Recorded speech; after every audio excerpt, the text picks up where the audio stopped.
Esse quadro não inclui a Rússia, porque eu não tinha dados sobre a Rússia, então, mostra o Brasil, mostra algumas surpresas, tá? É uma comparação sobre eficiência do mercado de trabalho.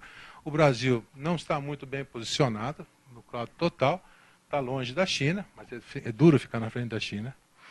A gente vai ver no quadro final. Mostra uma surpresa interessante, custo redundante é o custo da folha, é o custo adicional sobre a folha.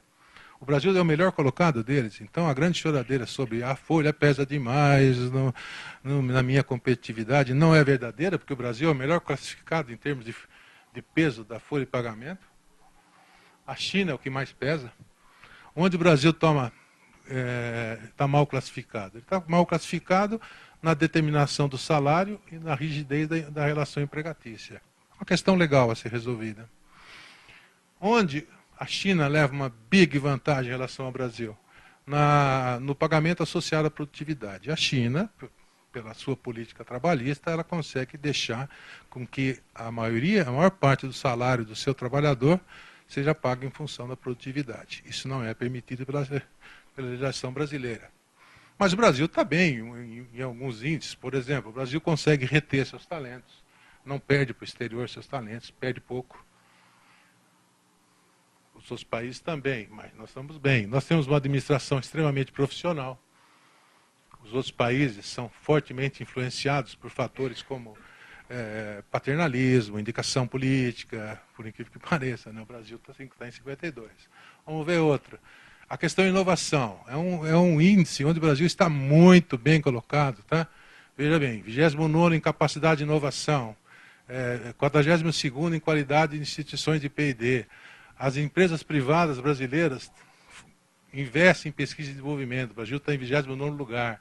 O Brasil tem um relativo boa colaboração com as universidades. Está em 50º em compra governamental. Podia estar melhor. Veja a China. Quer dizer, o nosso governo, se fosse mais transparente, se tivesse mais abertura, se tivesse um processo de compra mais aberto, poderia colocar o Brasil num ranking melhor.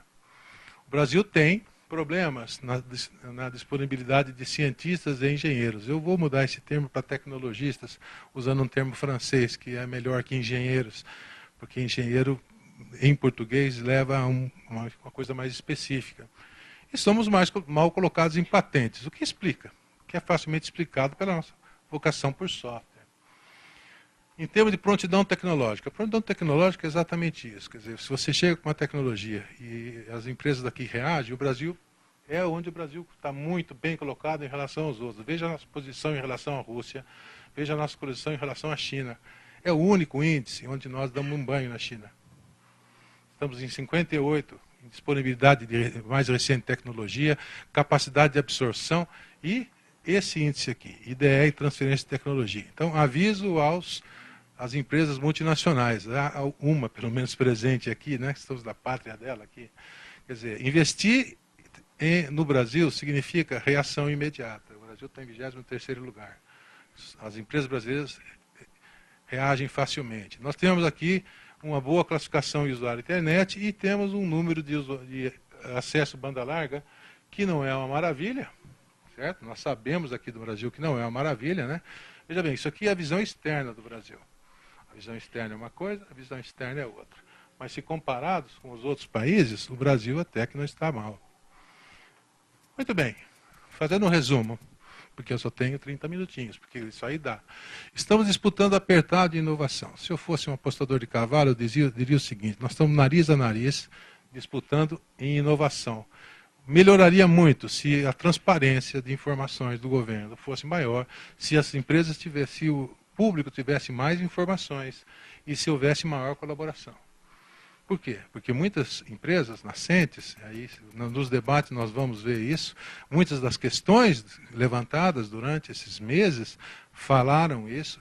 Se fosse mais fácil entender os programas de incentivo à criação de novas empresas, os programas de incentivo aos programas do governo, os programas de incentivo a financiamento, mais empresas teriam acesso a esse financiamento e nós teríamos mais inovação. Só que, por exemplo, dando um exemplo para vocês, quem já tentou ler o programa de aplicação da lei de informática já percebeu que quando chega na hora de ver como uma empresa pode aplicar seus recursos da lei de informática, ele é tão complicado que na própria lei eles usam um desenho, um quadro de blocos.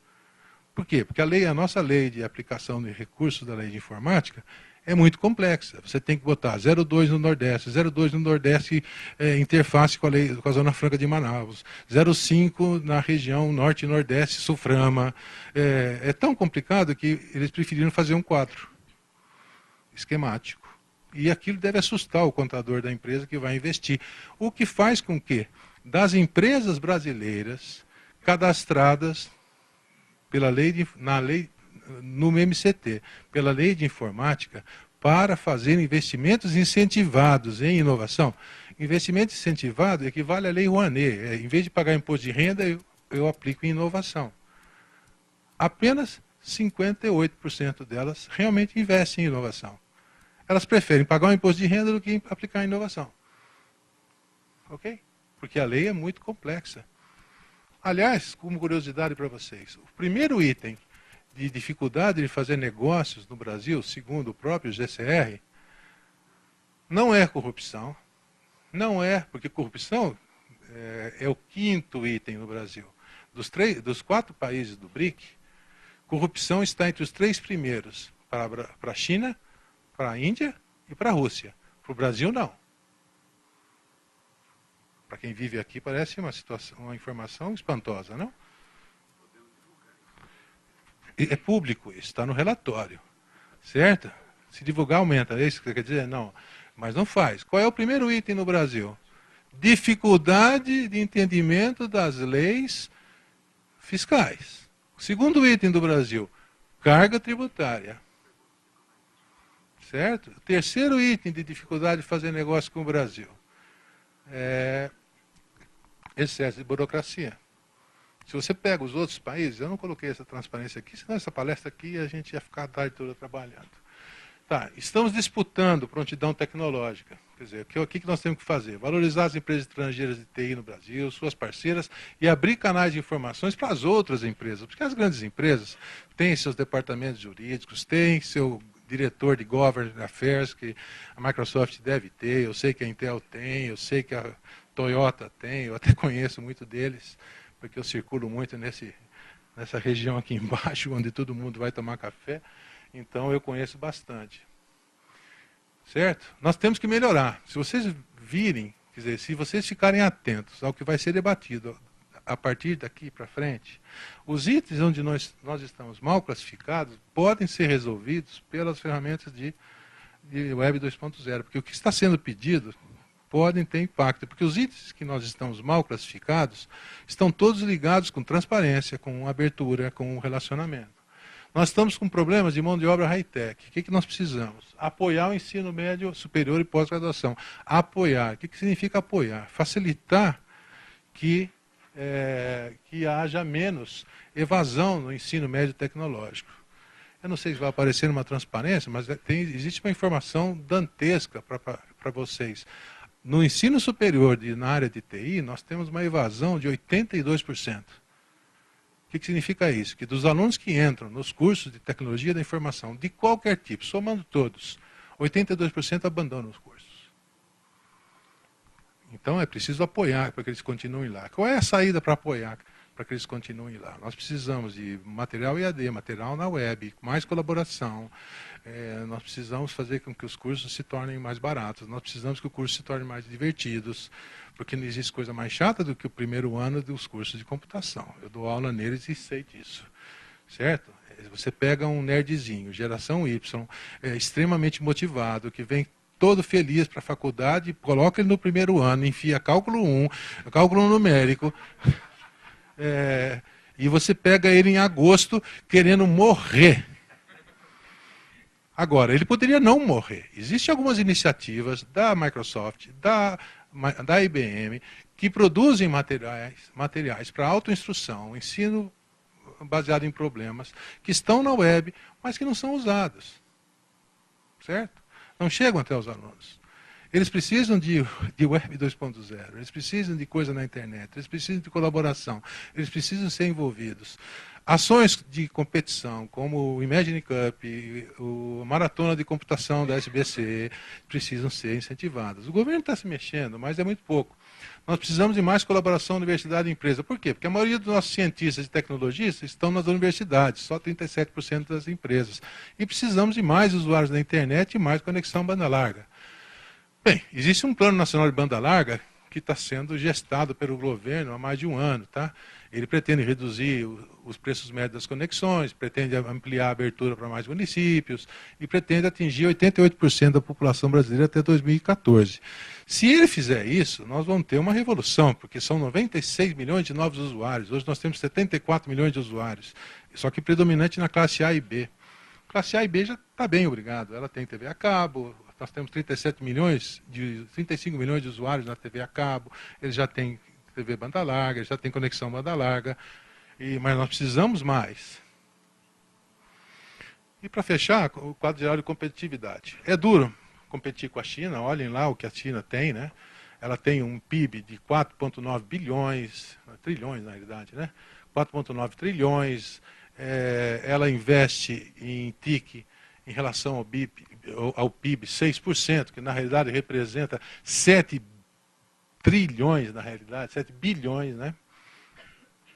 Enquanto o Brasil investe 1,6. O Brasil investe bastante, ele investe mais que a Rússia, investe mais que a Índia, bem mais que a Índia. Quer dizer, a nossa pretensa,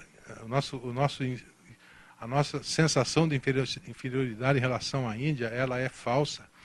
Nós temos problemas na educação fundamental, mas ela é melhor que a Índia, péssima em relação à China. Nós temos problema na educação superior? Temos, mas não é tão grave. Certo? Enfim, competindo.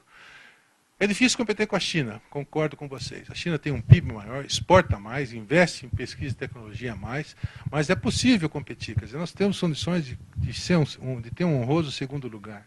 É como eu disse, a busca do ótimo pode não ser a melhor solução, mas é ótimo buscar o bom. Nós temos que exportar mais, quer dizer, assumir logo nossa vocação e investir. Nós precisamos de foco. Nós temos que melhorar a saúde e a educação fundamental. Isso está nas discussões que vocês vão fazer hoje. Nós temos que aumentar os nossos investimentos em pesquisa, tecnologia, basicamente inovação. E nós temos que melhorar a nossa imagem no exterior. Quer dizer, eu não estou aqui pregando uma campanha de marketing. Eu estou aqui pregando a divulgação de dados positivos que eu levantei, porque a minha pesquisa, a minha metodologia de pesquisa foi levantar os dados internacionais, quer dizer, capturar a visão externa e depois vir ao Brasil usando exatamente a Web 2.0, quer dizer, os contatos e as ligações que eu consigo no Brasil, consigo com a Brascom, com a BTI, com a Abrarec, são todas as associações, com a Microsoft, com todas as empresas com as quais eu posso ter contato, e vir aqui no Brasil e fazer essa pergunta, quer dizer, lá no exterior eles falam que o Brasil tem falta de mão de obra por esse GCR. Aí eu fico pensando, se ela tem falta de mão de obra, como é que aumentou tanto o número de empresas? 56%. Então, não é bem falta de mão de obra que nós temos. Ou então, falta um tipo de mão de obra. Tem uma mão de obra que é abundante, tem outro tipo de mão de obra que não é abundante. Então, nós temos que divulgar isso. Quer dizer, não é questão de fazer simplesmente o marketing do Brasil. Nós temos que fazer um marketing bem qualificado, quer dizer, expor ao exterior a nossa verdade. Certo? Aliás, a razão de visitar os países da Ásia é verificar se eles também se sentem assim. Certo? Se eles têm informações lá que não batem muito com a visão externa.